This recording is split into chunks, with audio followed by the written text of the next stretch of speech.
সকালবেলা রোদের মধ্যে একটু হাঁটতে বের হয়েছি, সেই সুবাদে একটু বাহিরে কফি খেয়ে এলাম। হ্যালো এভরিওয়ান, আসসালামু আলাইকুম। কেমন আছেন সবাই? আশা করি ভালো আছেন। আলহামদুলিল্লাহ, আমরাও ভালো আছি। তো নতুন আরেকটি ব্লগ শুরু করতে যাচ্ছি, আশা করছি আপনাদের ভালো লাগবে। বাসার মধ্যে সকালবেলা ঠান্ডার মধ্যে আরও বেশি ঠান্ডা লাগে। বাহিরে হাঁটতে বের হইলে দেখা যায় যে আগে একটু চিন্তা করি যে বের হব নাকি, বাহিরে মনে হয় অনেক ঠান্ডা। আসলে কিন্তু সকাল সকাল বের হলে ভালোই লাগে কিছুক্ষণ হাঁটতে, মিষ্টি মিষ্টি রোদ থাকে। তো যাই হোক, বাইরে থেকে এসে দুপুরে রান্না বান্নায় লেগে পড়েছি। আজকে দুপুরে রান্নাবান্না খুবই সিম্পল, একটু মাছ দিয়ে সবজি রান্না করে নিচ্ছি একসাথে। তো মাছটা আগে বেজে নিয়েছিলাম, এদেশি একটা মাছ। বেজে পরে হচ্ছে আমি এখানে সিসিঙ্গা দিয়ে দিয়েছি, ছোটো সাইজের একটা আলু দিয়ে দিয়েছি। রান্নাটা সিম্পলের মধ্যে সারতেছি, কারণ হচ্ছে আরও অন্যান্য কাজ আছে, বাসার কিছু ক্লিনিংয়ের কাজ করব আজকে, সে কারণে। এখানে একটু গতকালের ভাজি আছে, এটা ছিল বাঁধাকপি ভাজি আলু দিয়ে।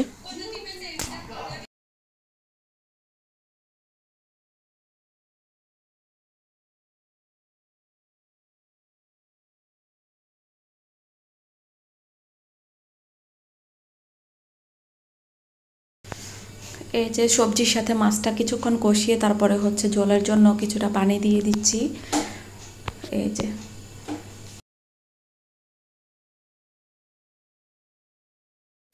মাছের সাথে সবজি দিয়ে টমেটো দিয়ে বেশি করে এভাবে রান্না করলে কিন্তু শীতকালে খেতে ভালোই লাগে। ঢাকনা দিয়ে ঢেকে দিলাম, আর রান্না হতে হতে এদিকে রান্নাঘরের যত গোছালো কাজ আছে এগুলো আমি পাশাপাশি শেষ করে ফেলি। একটু ধনেপাতা কাঁচামরিচ কেটে রেডি করে রাখবো রান্নার শেষ পর্যায়ে, যাতে এটা দিয়ে নামিয়ে ফেলতে পারি। আর এদিকে হচ্ছে এখন আমি ওভেনটা পরিষ্কার করব।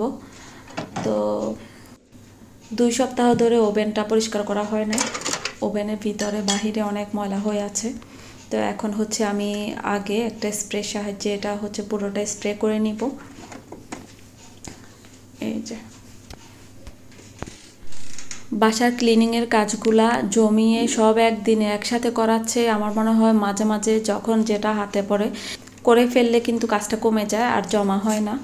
কিন্তু তারপরেও সাথেরটা সাথে অনেক সময় করা হয় না, যেমন ওভেন ফ্রিজ এগুলার ক্ষেত্রে হচ্ছে করব করতে করতে মানে কয়েকদিন পার হয়ে যায়। এই যে আমি একটু ভালো করে স্প্রে করে নিচ্ছি। এই স্প্রেটা হচ্ছে তৈলাক্ত জিনিসগুলা যে স্প্রে করে সেই স্প্রেটা, এটা দিয়ে আমি চুলাও ক্লিন করি সব সময়। একটুখানি চুলার মধ্যে স্প্রে করে পরিষ্কার করে নিলেই হয়। মাজার জন্য যে স্পঞ্জটা নিচ্ছি সেটার মধ্যে একটু ডিশ ওয়াশের সাবান দিয়ে নিচ্ছি। এটা দিলে হচ্ছে তৈলাক্ত জিনিসগুলো আরও ভালোভাবে ক্লিন করা হবে, স্প্রে তো করাই আছে আগের। তো এখন হচ্ছে জাস্ট একটু মেজে নিচ্ছি ভালো করে, তারপরে হচ্ছে আমি এখন একটু ভালোভাবে মেজে নিই, ভিতরে বাহিরে সব একসাথে মেজে নিই, এবং ওভেনের আশপাশের জিনিসপত্রগুলোও আমি একটু মেজে পরিষ্কার করে নেব।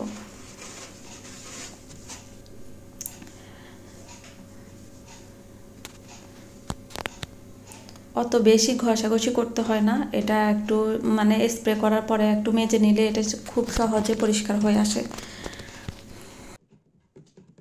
ভালোভাবে আগে মেজে তারপরে হচ্ছে আমি একটা টাওয়াল দিয়ে 2বার করে মুছে নিয়েছি। তারপরে হচ্ছে একদম শেষে আমি হচ্ছে পানিটা শুকিয়ে নিচ্ছি আর একটা পরিষ্কার টাওয়াল দিয়ে।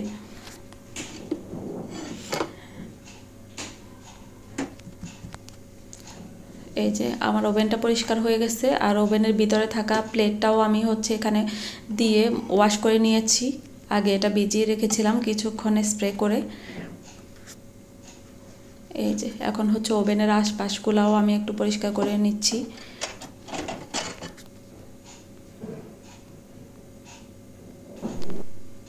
এই যে ওভেন একদমই পরিষ্কার হয়ে গেছে, আর পরিষ্কার করার পরে দেখতে যে এত শান্তি লাগে, বিশেষ করে সারাদিন রান্না বান্না করার পরে যখন চুলাটা পরিষ্কার করে চুলা মোছার পরে পরিষ্কার হয়ে গেলে তখন মানে আরও বেশি একটা শান্তি কাজ করে।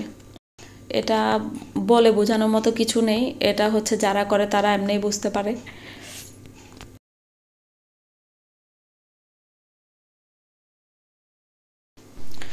সন্ধ্যার সময় আসলাম একটু ফ্রেঞ্চ ফ্রাই করতে, জারাফের ফ্রেঞ্চ ফ্রাই খাওয়ার ইচ্ছা হয়েছে, তো বাহিরে যেতে চাচ্ছিল, তো বেশি ঠান্ডা দেখে আমি আর বাহিরে নিতে চাচ্ছিলাম না। জারাফের কাছে শুনে শুনে জায়রাও শুরু করছে, মামা ফ্রেঞ্চ ফ্রাই খাবো, ফ্রেঞ্চ ফ্রাই খাবো, আমার এক্ষুনি লাগবে। তো ভাগ্যিস ডিপে একটা প্যাকেট ছিল, সেটা থেকে আমি হচ্ছে একটু ফ্রেঞ্চ ফ্রাই করে দিচ্ছি। মাঝে মধ্যে এনে রাখা হয়, তো এই প্যাকেট থেকে 2-3 বার ফ্রাই করে দেওয়া হয়েছে। তো আর একটু ছিল, এটা হচ্ছে আজকে ফ্রাই করে দিচ্ছি। বাহিরে এত ঠান্ডা, বের হতে চাচ্ছিলাম না। তো আমি আসলে রাখতে পারি না এদেরকে। মানুষ কিভাবে কয়েকদিন ধরে ঘরের মধ্যে বন্দি করে রাখে যায় না, কিছুদিন ধরে তো স্কুলও বন্ধ, তো হচ্ছে বের করা হয় সকালে না হলে বিকালে। বিকালে বেশি ঠান্ডা থাকে দেখি মাঝে মধ্যে সকালে বের করতে হয়, যাতে একটু খেলে আসতে পারে। বাচ্চাদেরকে তো এভাবে আটকে রাখা যায় না বাসার মধ্যে, মানে ওদের জন্য একটু ভালো হবে আর আমার নিজের জন্য একটু ভালো। বাসার ভিতরে সারাক্ষণ হইচই করাচ্ছে, বাহিরে একটু হাঁটায় আনলাম। তো এই যে ফ্রেঞ্চ ফ্রাই তো রেডি।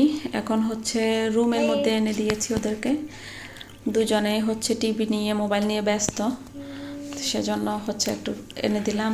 এই যে কেচাপ দিয়ে একটু ফ্রেঞ্চ ফ্রাই খাওয়া হচ্ছে। ঠান্ডার মধ্যে গরম গরম ফ্রেঞ্চ ফ্রাই খেতে ভালোই লাগছিল।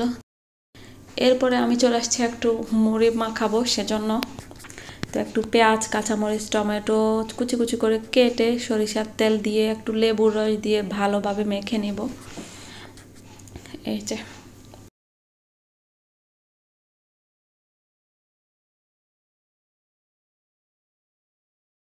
সামান্য একটু লেবুর রস দিয়ে দিলাম, যাতে ফ্লেভারটাও ভালো লাগে খেতে, একটু টেস্টটা ভালো আসে, সে কারণে। এই যে একটু ভালোভাবে কষলে নিব। অল্প করেই মুড়ি মাখাবো চানাচুর দিয়ে, কারণ হচ্ছে বাচ্চারা কোনো খাবে না, আমরা দুজনে মিলে একটু মাখাই খাবো। যখন একা থাকি তখন হচ্ছে চানাচুর মাখানো হয় না, অনেক দিন হয়েছে এই চানাচুরটা মানে শেষ হচ্ছে না। একদিন একটু মাখাইছিলাম, আমি একা একাই খাইছিলাম, এরপরে চানাচুরটা শেষ হচ্ছে না, বড় একটা প্যাকেট। আমাদের বাচ্চারা এদেশে থাকতে থাকতে ঝাল টাল কম খায়, সেজন্য মানে মুড়ি চানাচুর মাখা এগুলা খেতে চায় না। তো ঠান্ডার দিনে একটু সন্ধ্যার সময় মুড়ি মাখাইলে মনে হয় ভালো লাগবে, সেই চিন্তা থেকে একটু মাখাই নিলাম। এই যে